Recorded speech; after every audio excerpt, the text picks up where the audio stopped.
સુરતની Instagram influencer ભૂમિ પટેલે લાબુબુ ડોલનો કડવો અનુભવ શેર કર્યો છે। ભૂમિ પટેલે કહ્યું કે આ ડોલ ખરેખર ખતરનાક છે અને ઘરમાં નકારાત્મક ઉર્જા પણ લાવે છે।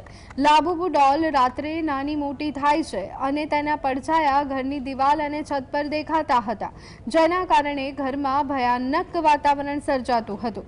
આ ઘટનાઓના કારણે તેના પરિવારના સભ્યો, ખાસ કરી તેની માતા, નાની બહેન બીમાર પડ્યા હતા, જેમાં તાવ, ભૂખ ન લાગવી અને નબળાઈ જેવા લક્ષણો જોવા મળ્યા।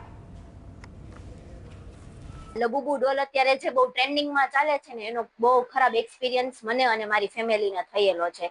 તો હું તો બધાને એવી અપીલ કરીશ કે આ વસ્તુ બહુ નેગેટિવ છે અને મોન્સ્ટર છે, તો પ્લીઝ કોઈ લેતા નહીં, અને તમારી પાસે હોય ને ઘરમાં પડેલી તો પણ ફેંકી દેજો। અને મારો કોઈ એવો હેતુ નહોતો અંધશ્રદ્ધા ફેલાવવાનો, બરાબર, પણ આ મને પર્સનલ, મને અને મારી ફેમિલીને એક્સપિરિયન્સ થયો છે ને, એટલે હું તમારી જોડે વિડીયો થ્રુ તમારી જોડે આ શેર કરું છું।